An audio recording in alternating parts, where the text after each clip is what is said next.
What is up, basketball fans? Welcome to the latest episode of the Harold McBasketball Show. I'm your gracious host, as always, Harold McBasketball, along with my co-host, I Know Ball Paul. Paul, how are you, man? I'm doing great, Harry. It was a beautiful day here in Boston, Massachusetts. It is dark outside now. How are you doing? You always ask me how I'm doing, and my mom gave me some feedback. She says, "Why don't you ever ask Harry how he's doing?" So, how are you, Wow, Harry? wow, thank you, Chantel. Honored. I'm doing good. As you can see, we got a new studio here, so Yes, so very excited. Going to be recording the podcast here from now on. So yeah, it's great. New spot in Houston. Weather also not so great here, a little bit rainy, but feeling good, feeling energized with the new spot. yeah, crazy that you bought a studio just for the podcast, but the revenue's been great. The Exactly. Yeah. subscribers keep mounting, so I think it's well earned. And I'm gonna buy a Yeah. studio soon. So Yeah. We're getting multiple revenue. Twitter was popped off the other day after predicting the dollar trade. So yeah, things have been great for the podcast right now for sure. So we could get this.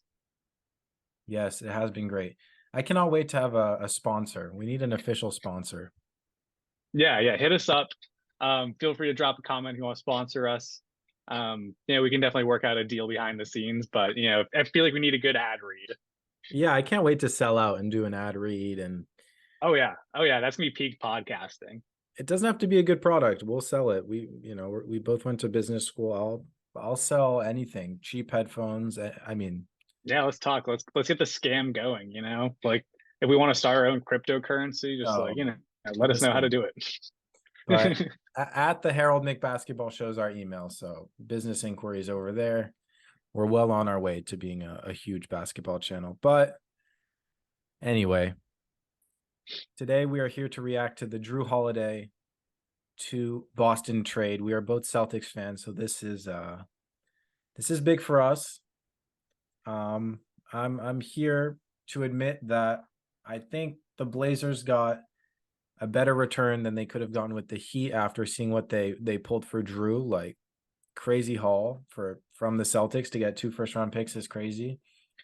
On top of Robert Williams, Malcolm Brogdon, and yeah, I'm still kind of a bit in shock. And yeah, talk to me, Harry.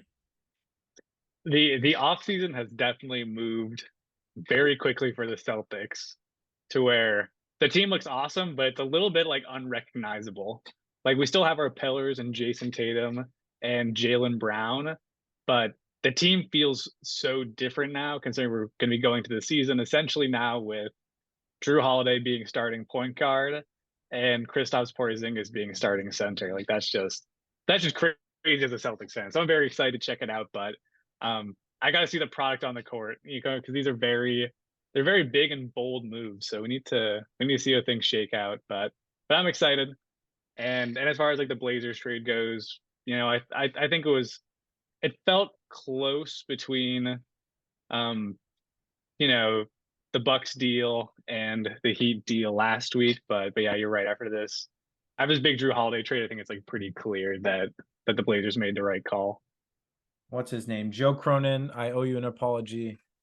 Honestly, I think he played his cards very well. I think Yeah, yeah, no, they held out for a long time. yeah. And obviously Aiton, like we talked about, is still a very promising young player. He seems very confident that he's gonna be a great piece for them. And kind of as it's marinated a bit, I tend to think that I think without a doubt he's gonna have an incredible season because of the touches he's gonna have. But just thinking about it more, I think the situation will be so good for him. And he's always just wanted more touches. He's always wanted to be seen as a first option. And I think he's going to be, a first, second option here without question. And it's going to prove to be very good for him. And he's going to prove to be a very, very good center in this league. Yeah, and I expect to be a pretty clear like 1A, 1B with him and Scoot. Yeah, I expect Scoot to be the top guy, but I don't think Scoot's going to come into the league and be like this insanely explosive scorer. I think he brings this really like well-rounded game of like crazy athleticism, amazing passing, amazing slashing. But he'll probably average like maybe like 20 a game his rookie year, maybe less. So there's gonna be a ton of touches and a ton of points available on this team now that Lillard is gone. So I imagine Aiden will get a lot of those. I'm sure Jeremy Grant will scrap a couple points, but hopefully not too much. Hopefully he's like very clearly like third or Yeah. fourth option behind Scoot and Aiden. I'm very excited to watch this team. Like this team is definitely like shot up my rankings of teams that I really want to tune into this season. I think last year they were probably like potentially last as far as teams I wanted to watch. It was just very clear they were tanking. It was very clear that Lillard was putting up empty stats. But like now they're this young, exciting team, and I'm just curious to see how all these pieces fit together because on paper it makes a ton of sense. It does, yeah. And yeah, Aiden's gonna come in. I think because he's been in the league for so long, he'll be the clear number one option. I think Scoot will earn his place quickly. And I agree. I love watching teams. I don't tune into the Nuggets. I know what I get out of the Nuggets. I Yeah, love it on sucks League watching Pass. good teams. Yeah. Yeah, I love exploring and finding teams that are, in the early stages of building something great. And to your earlier point, kind of circling back, the Celtics do feel a bit unrecognizable at this point. It feels very reminiscent of post Isaiah Thomas era when we got Kyrie and Hayward and we're building this, very pristine group of guys. But I feel a lot better with Jrue Holiday in the mix. Um, we talked about, kind of avoiding leadership. I think we both kind of agreed it's a bit of an overblown thing when they say there's no vocal leaders or locker room guys. If a team plays well, they play well. But even that being said, Jrue Holiday being a veteran, being, a more outspoken guy, I feel like now we have like a clear leader, a clear, someone that can really keep a team together. I think he's someone that gets along with everyone. He's just an extremely cool and nice guy. Jrue Holiday has immaculate vibes, so very excited. Um, Sucks to see Rob go. I love Rob. He felt like a friend I never met. He seems like such a sweet guy. Seen him grow with the Celtics, but ultimately I do love the trade for us, and I'm super super excited to see Jrue Holiday suit up for us. Yeah, it definitely feels like he fills that void left behind by Marcus Smart like super easily. Yeah. You look at like the Celtics offseason in totality, it's like essentially what happened is we shipped out Marcus Smart and Rob Williams and essentially and Brogdon. Brogdon also got shipped out and then got back Jrue Holiday and Kristaps Porzingis, which I think it's a good move. Like I think those are upgrades. Like I think, I love Rob and I thought Rob was incredible. And he definitely gave us like some much needed um athleticism at the center position, great rebounding, great shot blocking, just like super good energy. And just like smart player too. Very, very smart player for like a young center in the league. But I still think like Kristaps Porzingis is such an upgrade and lets us play the offensive style that like Maz really wants to, which is that like everybody on the court can shoot, play fast. Maybe switching's not as easy with KP out there, but I still feel like this is a very switchable, really strong defensive unit still. So I like it a lot. It also kind of feels like this is like the transition from like the team that Ime built to now like rebuilding this team in Maz's vision. And I'm Mm. kind of curious to see how Maz does with this team now that it's more so what he wants to do because he was like working with this team that was built around running the double center lineups with Rob and Al. And you can see in the playoffs that he always went away from it, even though it was probably their strongest lineup, just because it's not how he likes to coach. It's not his style. So it's gonna be interesting how this unit does now that it is built more in the image that Maz wanted.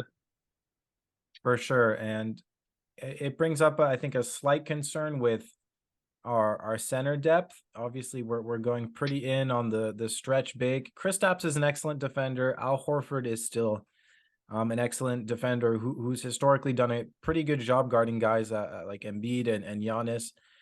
But Robert Williams, I think it can't be understated how good of a defender he is. Kind of that safety, help side, weak side defender that can come in out of nowhere, SWAT. Um, Yeah, one of the the best rim Celtics. protectors. Yeah, not to like butt in, but like the Celtics really something special that season with Ime, where we had Rob playing defense in the corner essentially as the rover, which is something like a lot of teams have adopted now. The Bucks do that with Giannis. Really, any team that like has this like big, athletic, fast winger center, they have them do that, which is essentially like a defensive strategy that Ime maybe not invented, but at least like brought into the limelight in the league. So it's kind of like sad to see that go because that felt like such a stroke of genius that the Celtics had brought to the league. So that hurts, but I think the team still makes a lot of sense, and I think Rob's gonna have a ton of success on the Trailblazers, and even as like a backup to Aiden. It is funny. I never thought or kind of realized that it might have been Ime who first really put that in the spotlight, the rover position. And it's true that and maybe he didn't, maybe it was someone else that we're forgetting, but yeah, I it's been think adopted completely. yeah, and he definitely was one who like popularized it, even if he wasn't the one who initially, like I don't know who invented it, but he was the one who like Yeah. brought to the limelight in the league. The Celtics defense was the best in the league when we were doing it. That's when we were on our crazy stretch where we were like historically one of the best teams ever. And like Rob had just like totally changed the game from playing from there. So he's awesome. I'm sure he'll still get big minutes on the Trailblazers. He he honestly kind of feels too good to be a backup. So I wonder if there's like a possibility that he gets moved at some point also. Like I think it's kind of a given that the Blazers are going to flip Brogdon for more picks. I don't know if it'll be much because I think the Celtics only gave up like what do we give up for him? Like was it a late first round pick? It was like essentially a second rounder, I think, for him. I forget exactly what it was, but we essentially gave him nothing to get Brogdon. Right. Um, so I don't think another team would have to pay much in order to get him from the Blazers. So I think he's going to go. Um, and then I don't know. It's like it kind of makes sense for him to keep Time Lord because he's another like young, talented player. But I don't know if he's like meant to be a backup for Aiden. I feel like he's too good for that. Do you think there's a world where they could both start as one offensively gifted, one defensively gifted?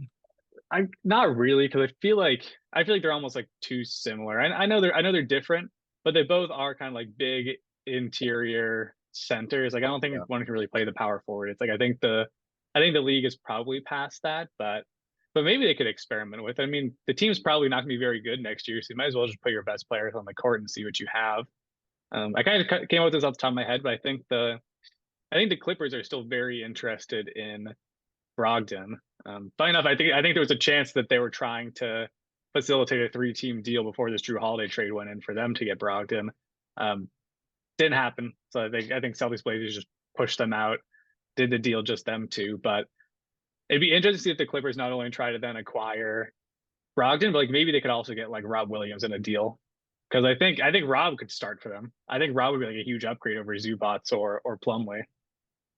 That's interesting. Yeah, maybe it would be interesting to see what they could flip. Maybe they would include Man, but they seem very reluctant to do so. But I feel like they overrate Man. I like Man, but right.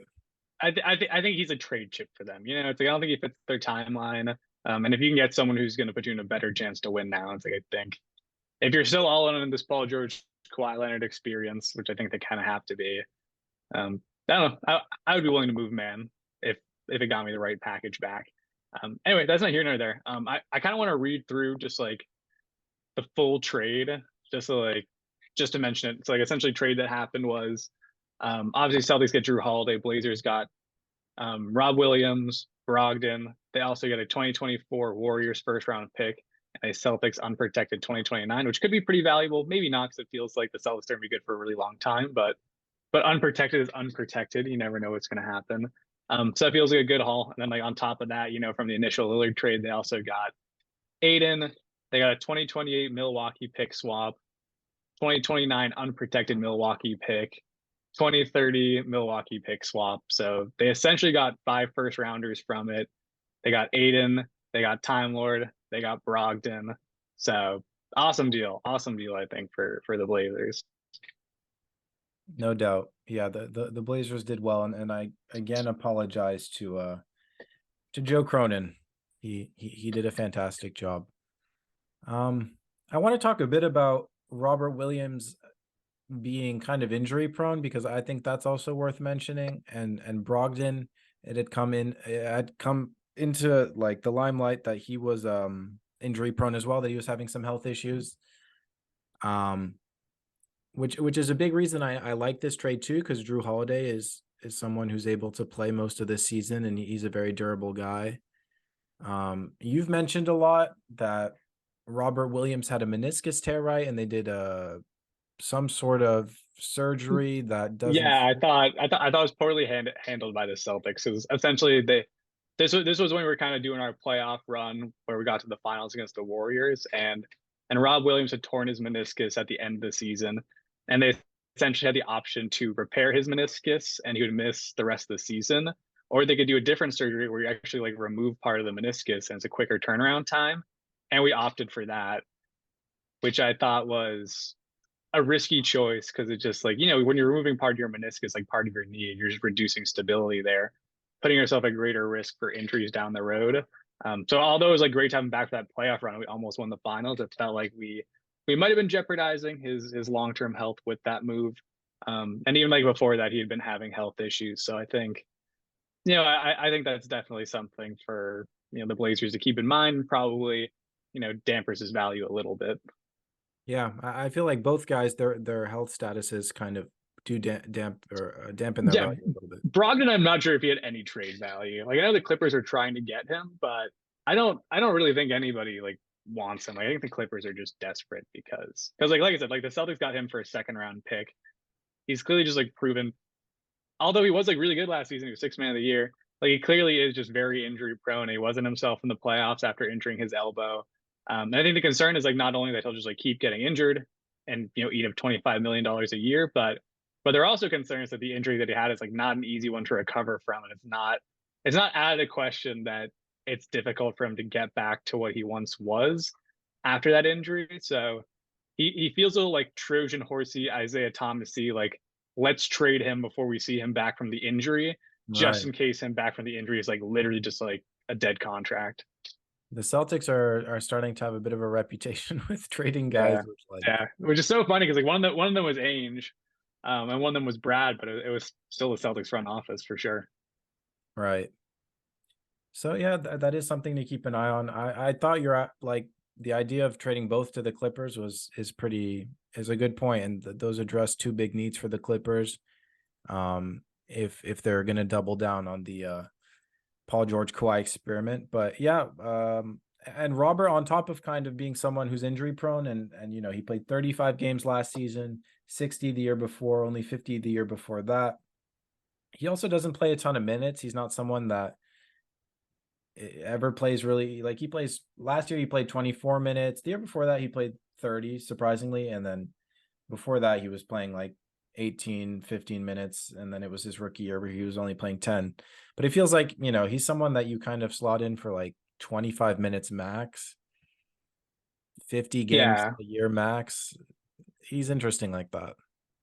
yeah, he's still young. I think he will probably get to a point where I feel like some of his injuries have been bad luck. Like I don't think he's I think he's too young to like kind of stamp as like 50 games is the most he can ever play. I think he probably could at some point have seasons where he's getting up to like 70 games played. Maybe that's a stretch, but like I think he's still young enough to where he can kind of get away from his injury prone reputation. Yeah, that's fair. I hope he's able to be a healthy player that can find good minutes and play most of the regular season because yeah, super high potential. Again, an elite rim protector, also kind of an underrated passer. Awesome passer. I've always wanted to see his mid range and his touch develop a little bit more. I always felt that on the Celtics, he doesn't really have much of a bag in the post or anything. But I was like, if you just fed Rob more under the rim, just let him get under there, he could just go up and finish pretty well. But the ball Yeah, never found him.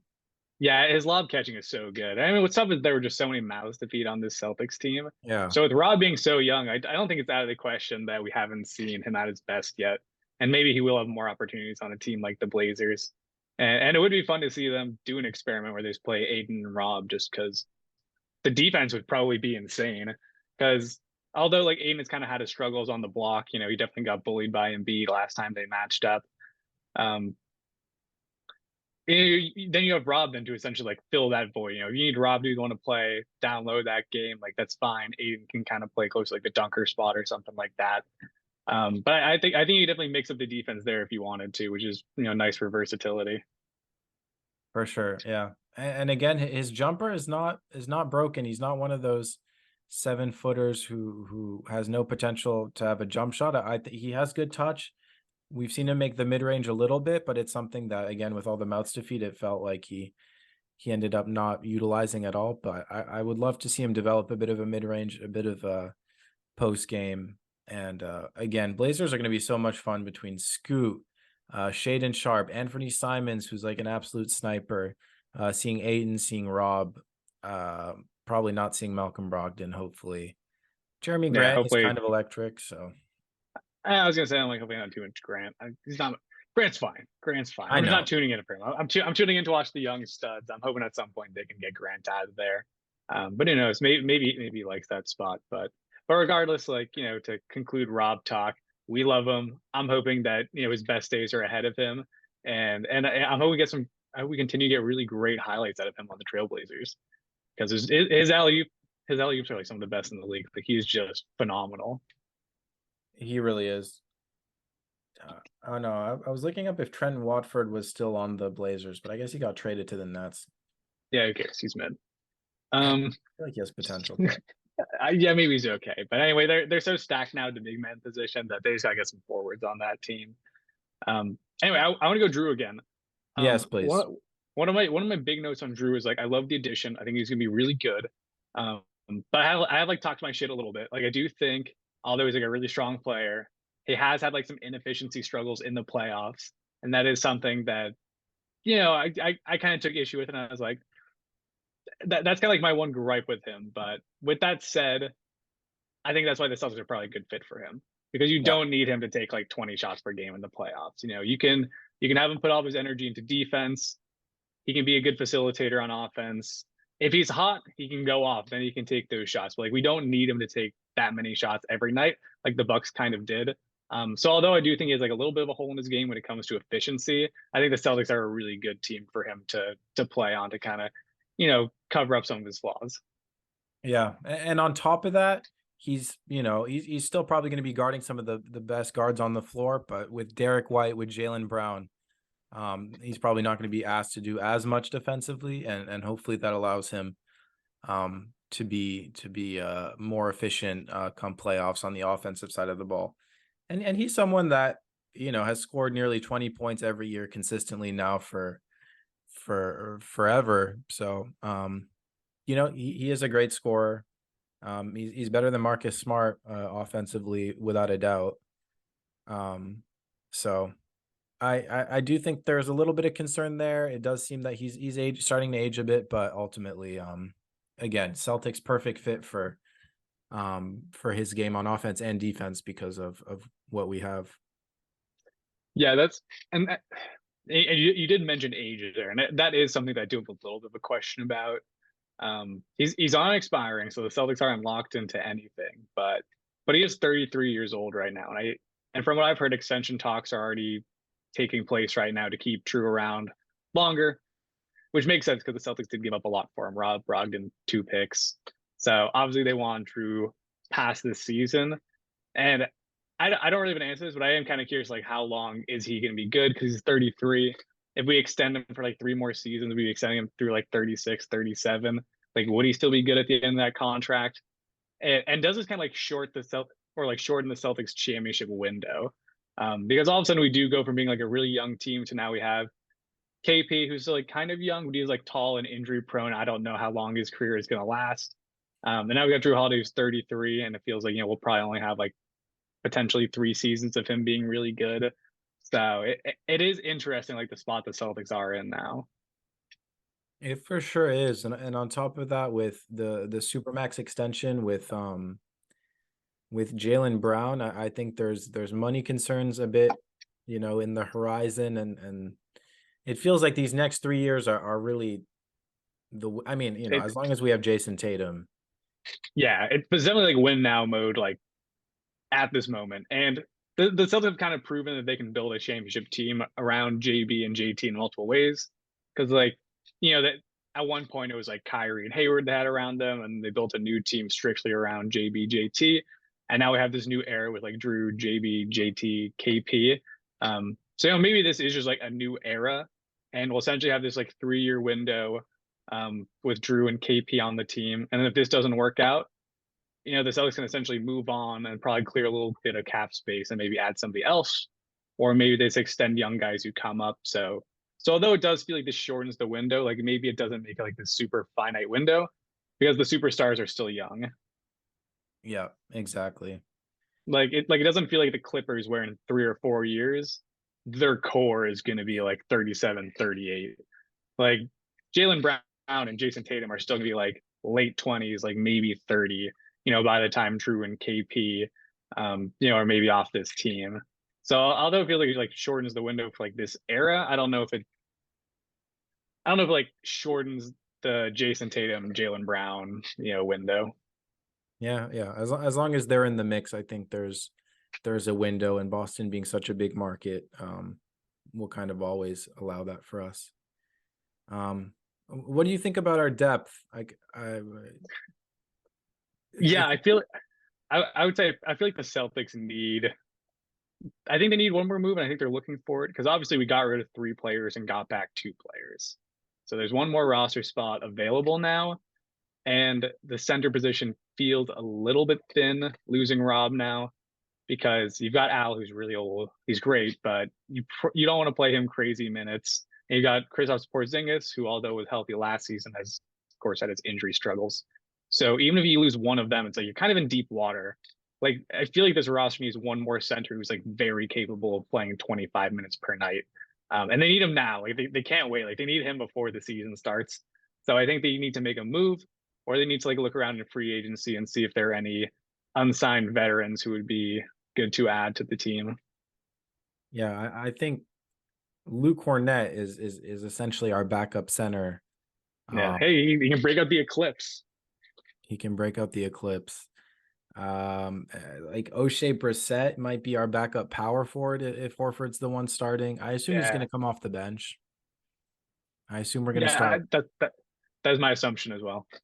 Yeah, both the Jays, Jrue, White, and KP will be our starting five with Horford off the bench. Awesome. Awesome starting five. Is that the best starting five in the league? Yes. I think so too. Um, insane how yeah, I don't know how the whole I don't. trajectory is. Yeah, and it's so crazy with like the new CBA because like just like side notes, I don't even know how the Celtics are affording this team. But essentially like Tatum supermax, Brown incoming supermax, KP 30 million a year, Jrue Holiday 35 this year. Derek White's making like almost 20 million a year. Like this is a very expensive team right now, which I love. I love that ownership is just going all in right now. They don't care about paying the luxury tax. They're just doing everything they can to try to win a championship with this team. That's how you got to do it if you're owning a sports team. Yeah, I wonder if like if the owners lose money when they're so deep in the apron and having to pay the luxury tax, or if they're still profitable and it's just a question of margins. But I do wonder some of these teams are it's insane how much they're paying out for Yeah, I think it probably just like hurts the margins when you're going to the luxury tax, but the luxury tax is like insane. Like just paying like a couple $1 million into the luxury tax can cost you like another $30 million in just like fees to the league. So it is like it is like absolutely insane, which is why they essentially had to add these additional aprons because they were like these owners are too rich. Like we need to make it like even harder to go into the tax. Like we need to have punishments beyond just money. Like we need to eventually like take out picks and things like that later because like the rich teams are just shelling out right now. And it's been said, but it's a total arms race right now across the league where like all these rich teams are just there's there's getting all the players they can, they're paying everybody, they're going way into the tax. So it's crazy to see what's going on right now. There's definitely like a huge push to try to win right now. And it might be because it feels like it's been so up for grabs right now with like the West feeling super weak last season. And you saw the Heat making it to the finals last season in the East, so it felt really up for grabs. And I think because of that, you're seeing a lot of teams like go out right now to try to get one more player to put them over the top because it feels very attainable. Like there's no major juggernaut right now in the league. Yeah. But that being said, man, the Bucks and the Celtics do look like super teams in the East. The poor Heat, the poor Knicks, the poor Cavs, the team, Yeah. arguably the two best teams already, really just deepened their pockets and strengthened their cores. Both have some questions about depth, but man, it's crazy how things changed so quickly in the NBA. Yeah, yeah. Going into the season, they were the finals favorite, of course, to repeat, and now Bucks and Celtics are co-favorites to win the title. So the odds have switched a lot. I'm not so sure that I would take my bets off Denver yet, but like definitely like perception around the league has shifted, and people clearly think that you know like the arms race is working. Like these teams could have surpassed Denver already.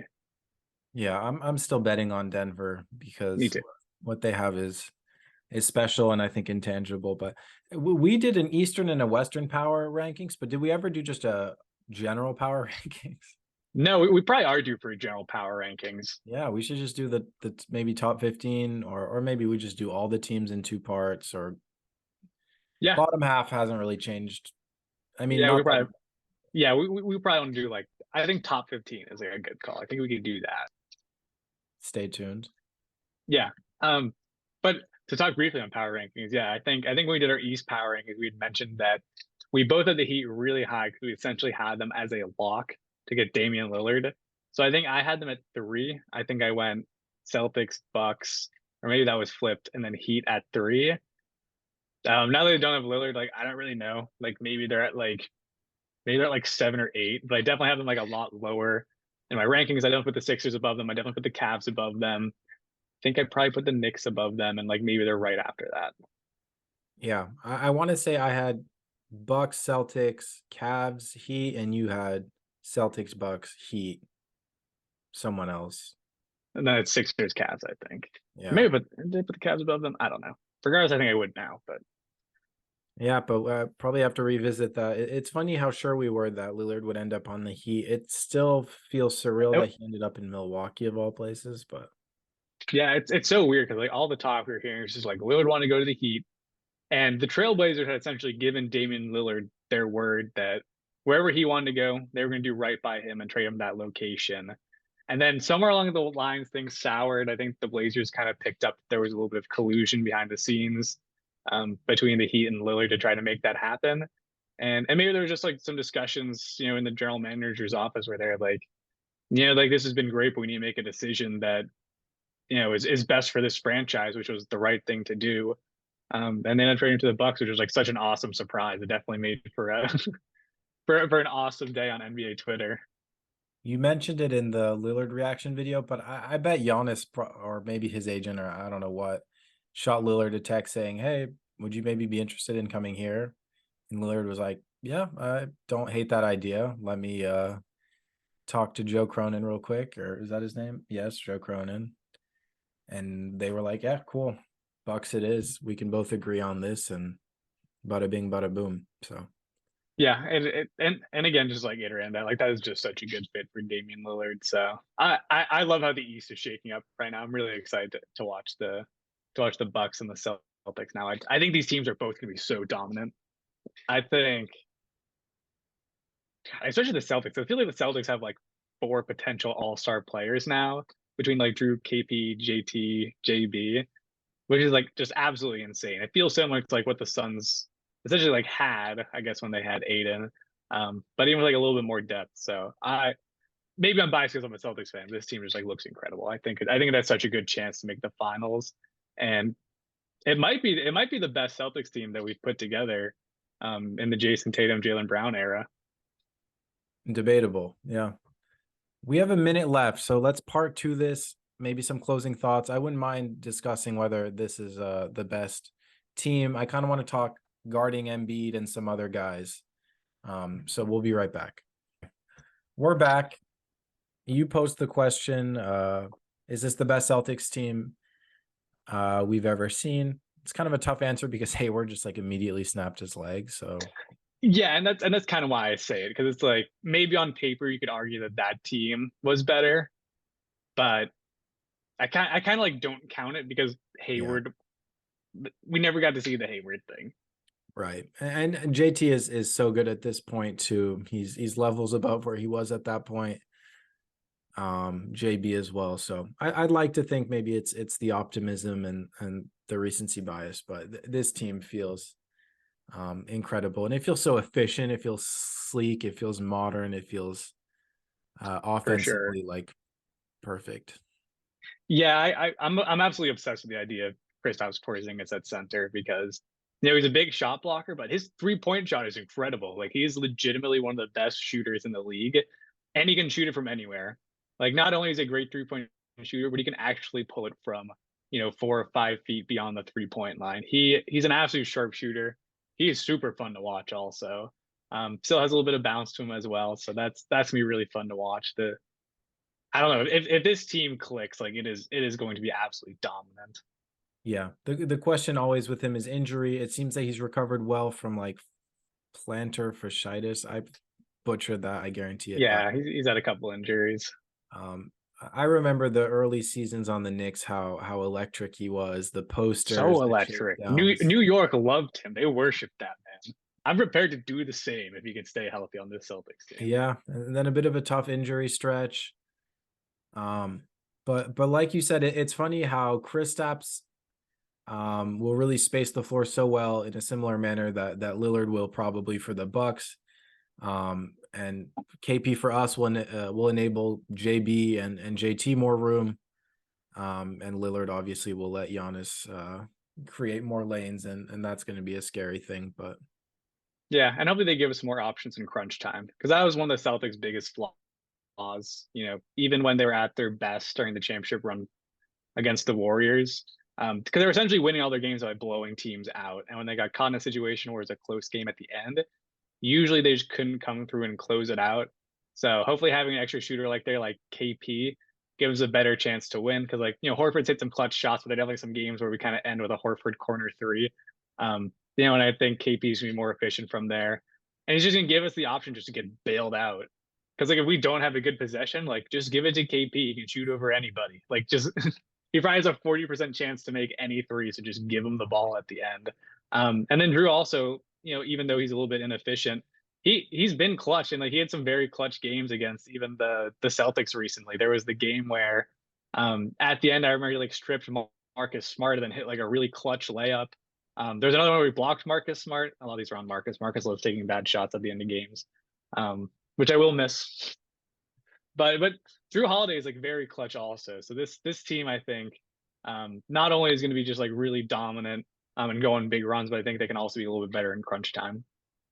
for sure, I'm still a bit concerned with how much we were live and die by the three last year, and it allowed us to blow out teams, but then it was kind of also a double-edged sword, obviously. So KP's a great shooter, but hopefully that habit we can build more consistency through other sets, other plays than kind of just like the swing huck. Yeah, and to call a spade, Jaylen Brown's been amazing. We give him the super max now. He needs to be better. He needs to be like a super max player now. He needs to be more consistent, and he needs to turn over the ball less. And he really needs to be that slashing option. So we have so many great shooters on this team where we really need him to be an interior presence and to really put pressure on opposing team centers. So he needs to step up in a big way, get more layups, get to the line a bit more, and just be that option just to keep the defense honest and stop them from just pushing out in our shooters or, if we're having a bad shooting day, just to give us another way to score. Yeah, I'd like to see us go back to the mid-range, to the post-up game through the Jays more. Yeah, I feel like we almost got away from that because there were some advanced stats that were saying JT should take less post fades, but he's so good at them, especially in the clutch. When it's crunch time, I'm okay with Jason Tatum taking any shot. Yeah, and Jaylen Brown also has a unique ability to hit those kind of hanging mid-range shots after Totally. taking the contact. So hopefully more of that. Obviously, we're a bit scarred by those JB left-handed drives off his leg, getting stripped easily, doing a bit too much. Obviously, that's something that stood out in the playoffs. And maybe it was so obvious that he was able to address it, but agreed that Jaylen Brown needs to step up in a big way, and hopefully our offense can be diverse and just have more go-to sets, because that does worry me. I feel like when Brad Stevens was coach, he was really good at getting us I would, into I was, consistent sets. yeah, just side note, I would still give anything that Brad back coaching this team because he is just he was one of the best basketball minds and he was so good. It's a shame they stepped away from coaching so early, but he's also an amazing GM. So like as long as he's still with the Celtics, I guess it's okay. Yeah. I think back to like the Avery Bradley handoffs and some of the other off-ball screens for Isaiah Thomas. He always just had go-to sets that were very effective. And I'm not the best at reading sets or reading plays, but to me, it's always felt that it was more, an instinctual kind of thing going on with Ime, and then especially with Maz, where it's more swing and kind of allowing the players to create for themselves. And I think that's good to an extent, but you need to have go-to sets, go-to plays to build consistency and habit. Yeah, and no one would write a better plays than Brad, especially when you need a bucket down the stretch or you need like a good out of bounds play. Something I think Missoula can get better at, but he's still super young. He's still one of the youngest coaches in the league, so I think he can still grow a lot. And although there were some calls for Maz to get fired when the Heat were down, or when the Celtics were down 0-3 to the Heat, but they showed resilience. They clawed back, and ultimately, like I think one of the worst things you can do, with a team as good as the Celtics right now, is to overreact and put yourself in the cycle of getting a new coach every season, because you kind of just need that consistency to build team chemistry and just to have confidence in the locker room. Yeah, agreed. And I criticized Maz a decent amount for Oh, I some totally reason. did. Yeah. Well, And the team did give up on him a little bit. Um, he had some bad rotations. We probably should have played Grant more in the playoffs. He had a lot of like bad plays he would drop too, where it's like you draw something up and it would just be a mess. And when the offense did like stagnate at the end of games, he didn't do much to improve it. He was very lazy with his timeouts. I think he had a lot of mistakes in the playoffs last season, but it was his first year coaching, so I'm willing to give him more time to kind of like learn from his mistakes. For sure. Yeah. And a successful season all in all. I mean, I think we won maybe 55 games, made it to the Eastern Conference Finals, game 7. So, on paper, it was a very successful season, but for the reasons you listed, and also his vibe, for whatever reason, has not agreed with me nearly as much as with Brad or even Ime. So maybe I don't read vibes very well, considering Ime was, some the scandal and whatnot. But Maz, I don't know, something about the way he speaks. He's It's I got don't know. crazy eyes too. He's I don't got crazy know. eyes. You it's know, it, it's still it's still like such a minor what if, and like not huge because the Celtics still a great team. But I really wish that the Celtics could have held on to Greg Hardy a little bit longer, who went to coach for the Jazz, yeah, because he was essentially the number two to Ime. And then when we still thought we had Ime, he took a job with the Jazz, and then we had the whole scandal, and then Maz got promoted. But I think if Greg Hardy was still there, he probably would have got the head coaching job. And we've seen how good of a job he's done with that Jazz team. The vibes are great. He's super handsome. Like he's just awesome. So I kind of wish the Celtics had him, but I think Maz can figure it out. I'm willing to give him another season or two before I totally give up on him. for sure. Yeah, I'm not trying to rule out Maz quite yet, but he's a bit religious, so he brings God into it a lot, which I'm not anti-religion, but that's always I a mean, vibe. Jason Tatum has a very big Jesus Christ tattoo on his back, so maybe JT's all about it. Maybe that's what it was. I know, but he doesn't bring it as much into the press conference. With Maz, it's like always about God and stuff, and whatever. Nothing. Well, I regret saying that. Yeah, let's not do religious slander on the podcast. We'll cut Yeah, this part out. it's yeah. I just think sometimes it's a bit too much, and the crazy eyes. He's a bit aggressive, and I don't know. He just seems like wild, and Yeah, um, it's still kind of like although the players have been like supportive, it's still I think like jury's still out for like how much like the players like actually like him. So we'll see. It's still early, so we need to see how these relationships develop. But he's going to be a really important part of this team and its success. that's uh that's for sure. Yeah, and ultimately he's our coach, and I'm rooting for him. But vibes weren't Yeah, my all-time it's favorite. it's going to be a super interesting season for the Celtics. I'm so excited to watch them this season. I'm so excited for basketball to come back. Yeah. Anyway, do you want to talk defense and kind of like how this team is going to handle guarding guys like Joel Embiid, because we are losing another defender in Rob. And I'm just going to jump with my initial take. How I think they'll probably do it is maybe like the starting lineup's gonna be a little more flexible. I think maybe if they're in a series with the Sixers, maybe what would happen is now that we have Jrue Holiday, maybe it's like Derek White goes to the bench, and in those games we start Al Horford, and Horford can cover Embiid, who's been proven to be very good at guarding him, and KP can easily just slide to the power forward spot. For sure, yeah.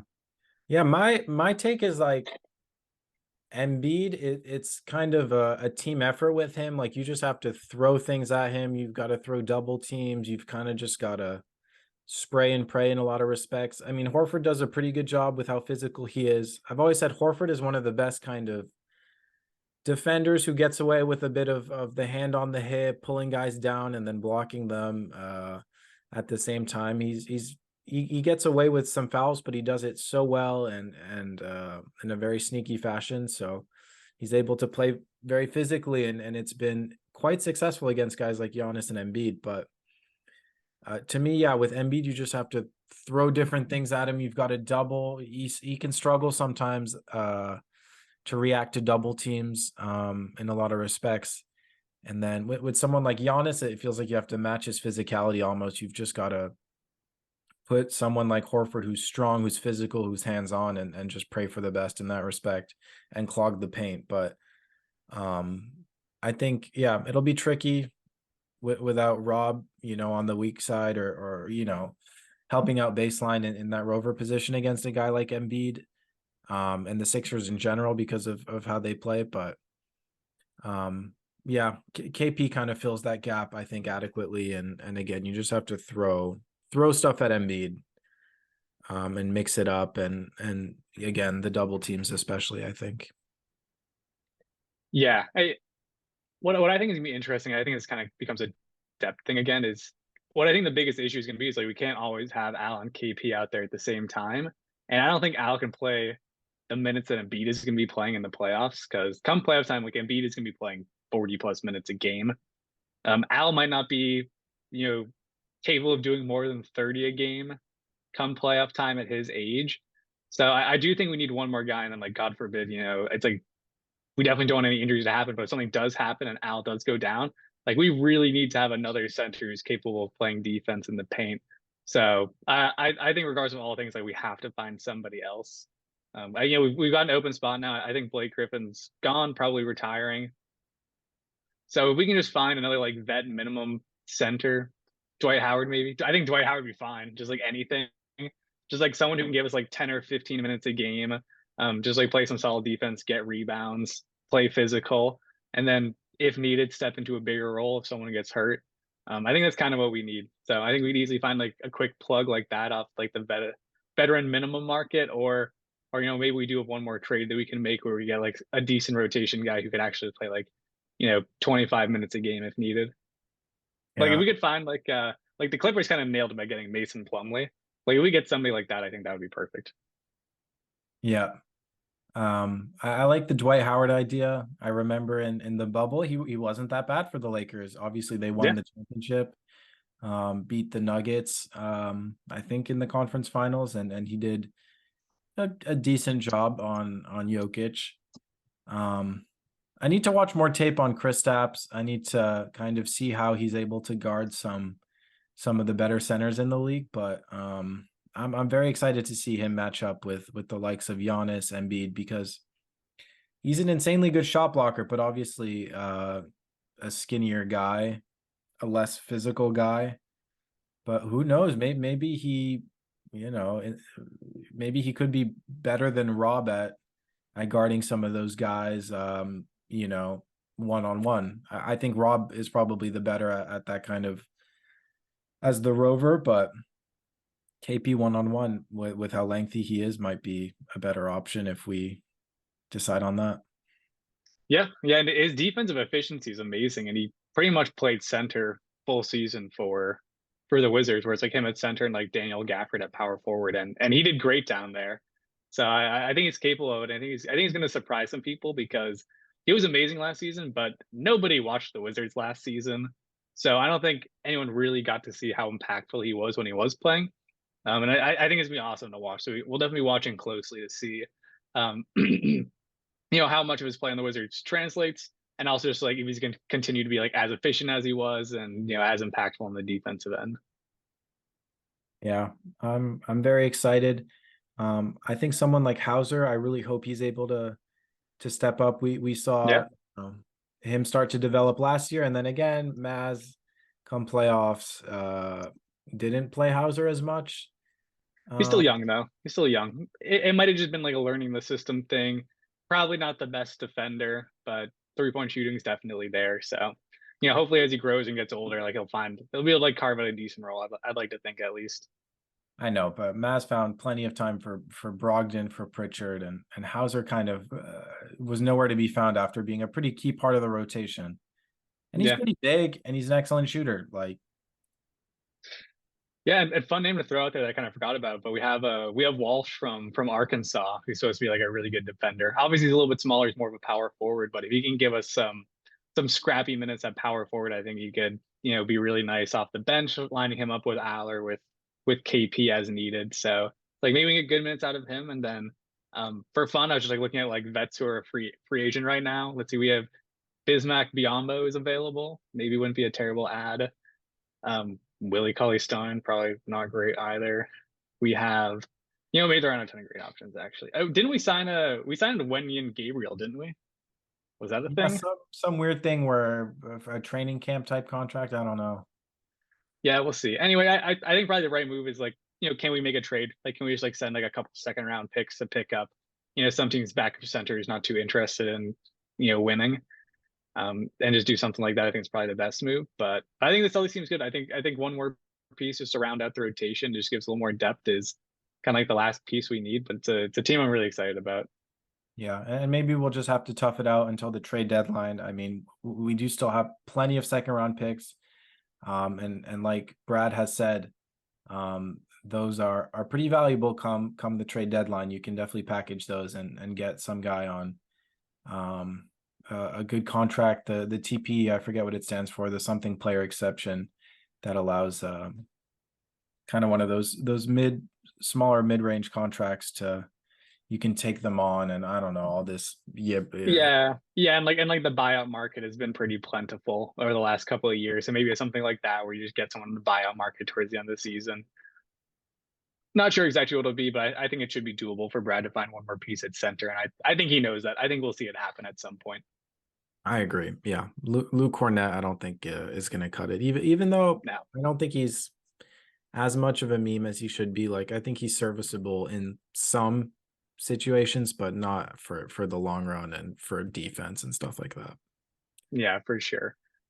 So take we'll do our actual power rankings later, but after all these big trades, like which team do you think is better right now, Celtics or Bucks? Who do you think is top of the East going into the season?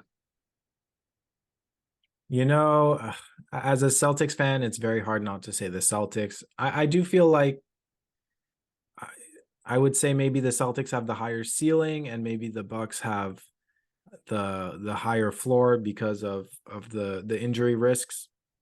Yeah, It's and the Bucks do still have like the best player. Between the two teams, like Giannis is still probably the best player.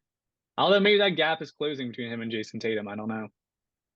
Yeah, I think it's gonna might just come down to coaching. But I think both teams have, obviously the talent, some depth questions, but also the fits for both teams. It makes a ton of sense.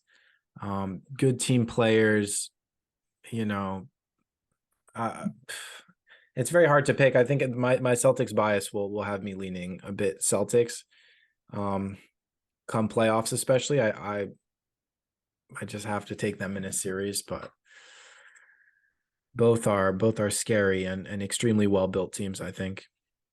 A Jrue Holiday like Celtics Bucks series would be incredible. The storylines would be great. And like not only is like the two, but probably best teams in the East that made these huge moves, but then you also get Jrue Holiday playing his old team. He would be defending Lillard too. So I would love some good storylines. People being like, "Ooh, is Jrue Holiday better than Damian Lillard?"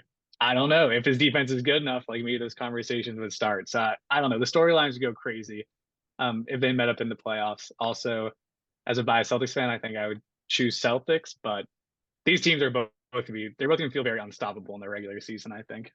I forget who threw the thought out, but I saw something along the lines of would the Bucks still do that trade had they known that Jrue would end up in Boston. I think obviously they would, but man, that's Yeah, got to be like such a how the fuck did he end up in Boston of all places? That was the one place that I think any Bucks fan is kind of not too happy with Jrue landing there, especially yeah. now that you hear, oh, Jrue has been wanting and pushing to go there once he got traded, and he seems to have a good relationship with Jason Tatum already.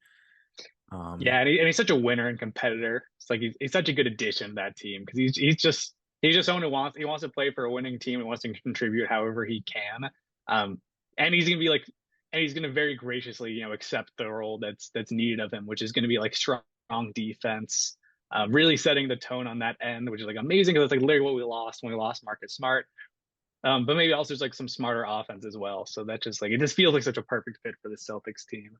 Um, yeah, the Bucks probably do it anyway because I think part of this is just going to be, you know, keeping Giannis happy and like making sure they're making moves to make their team better, which I think it does make their team better. But it does just suck for them having Jrue go to the Celtics because then it's like as they get better, like the Celtics also take this massive step up to kind of like nullify the move that they made to get better. Yeah, so that's what it is. Any other thoughts on this on the Lillard trade, the Jrue trade? Man, it's been such a whirlwind. It's funny looking back at the we did the under 23 rankings on Monday, I think, and we were talking. We said, well, we don't think a trade's going to go through. Still felt Yeah, unlikely, and then boom, the next day, Lillard trade, and now the Jrue trade. It's wild. yeah, it definitely feels like it feels like the basketball season is like officially started. Like we're at like the dull period of the off season where it's like post draft, summer league is over, and we're kind of just like waiting for for the season to start. It's like the trades are going down. I'm super excited now to see the new look teams play. And yeah, the season's only a couple of weeks away from starting, so it's like now is the time. Like this is basketball season. Like we're there. So I'm just so stoked to watch these guys play. Yeah, I think preseason starting soon. Media day for a lot of teams was today. Maybe all teams. I don't know how it works, but Yeah, it's here. It's back. I'm super excited. I'd be remiss not to mention Sean, friend of the show, sent a text reacting to Devin Vassell getting a 146 5-year contract extension, which is about 30 million a year, a rookie extension. He was in shock. I'm a bit in shock, but at the same time, I think he's a very promising young player. yeah, and the Spurs have money to spend right now, so it's like they might as well just keep around their young guys. And it's like by the time his contract is ending, like that's when they can actually make a decision as to if he's worth keeping around for that price or if they'd rather pay other guys. So I think with how much cap space they have, it's a fine move just to keep him around. I think he's promising. Yeah, he's an awesome shooter, really good mid-range scorer, kind of DeMar Yeah, esque in the crafty too. mid-range. He's got a nice handle too. Like I Yeah, think he's a high potential guy. It's kind of crazy seeing all these contracts happen right now because obviously 30 million a year just a couple of seasons ago was near the max contract. So it's really crazy when you see guys who feel like potential role players getting that kind of money. But like the league has changed now. Like the max contract is like upwards of 50 million now. So it's like, yeah, this is probably the equivalent of like making like 15 or 18 million dollars just like a couple of seasons ago. yeah. That's exactly, yeah. That's I think what it is mainly, and it's still a bit shocking to see a guy who hardly played last season and he's only a couple years into his career make 30 million. But yeah, it's 30 is the new It, it, 18 it, 20. yeah, it's the going rate now. Like that's the contract Jordan Poole got, as the contract Tyler Hero got. I don't know if he's quite proven it the way that those guys have, but I don't think he's like horribly far off from being one of those players. So I think it's a good investment for the Spurs, even if he doesn't quite live up to that deal. Yeah. Um, so excited. NBA season is just around the corner. We're gonna do our fantasy draft soon. I think it sounds like we'll do a some sort of power rankings episode with all the teams. We're gonna talk our fantasy teams and draft. I'm sorry to those listening who don't care, but we're gonna make it interesting. We'll get you guys invested. And probably post fantasy draft, I think we'll talk more general fantasy and kind of maybe how we approach it and some sleepers and stuff like that, because ultimately Harry and I are huge fantasy basketball guys. We've had a league with 12 other of our friends, 14 of us total. That is always so much fun. Harry is how many championships do you have? Like 3 or 4? I don't even know at this point. I think it's three, maybe it's four. I don't know. I also don't know. Fuck you. It's I'm good the with you. reigning You what? champ though. Yeah, Paul won last year. He's got the trophy right now. We hand out the trophy to the winner every year. It's I'll pretty get big it. and impressive. Yeah, he'll grab it right now. So it's living at his house right now. But I'm trying to pick out a spot right now in the new studio for it to for when it comes back home at the end of the season. So for any fans out there who are not playing fantasy basketball, we love it. I swear it's the best fantasy sport. So if you're not in a league, I recommend you just give it a go this season. And maybe we'll even post our scoring on Twitter. Because the way we do our scoring is way better than ESPN. And like I think that's the change you need to make to really enjoy fantasy ball. Yeah, there's Paul with the trophy. Yeah. A lot of people do category leagues. We do a points league and we have kind of a unique scoring system. I've never given categories a chance, but I think our scoring system is Categories is mid. Don't do categories. I've done it. It's not it. okay. Do points. It's great, but you got to get the league settings right just to make sure players are valued correctly. Because you look at ESPN standard, it's pretty clear that the centers are really overrated. And you'll see a lot like shot blocking centers go in like the second or third round above like obvious superstar players. So you got to get the scoring right. But Yeah. it's the best once you actually nail the format. I kind of hope I always Harry, you're a great friend of mine, but I always root against you because of how many championships you won. And now I don't want to go through the hassle of shipping this trophy. So hopefully me or someone who I can just drop it off at their house wins it. I We'll gotta see. gotta polish See. it. But ultimately it's gonna stay here. It's found a home here. It belongs in Houston. But we'll see. We'll keep you all posted with the fantasy stuff. Maybe we'll keep those episodes separate just for those who are more inclined to listen to basketball content. But regardless, we have tons of content to come once the season kicks off. So it's going to be great. So make sure that you're subscribed. Make sure you hit that bell notification. And thank you all for the support. Thank you, everyone.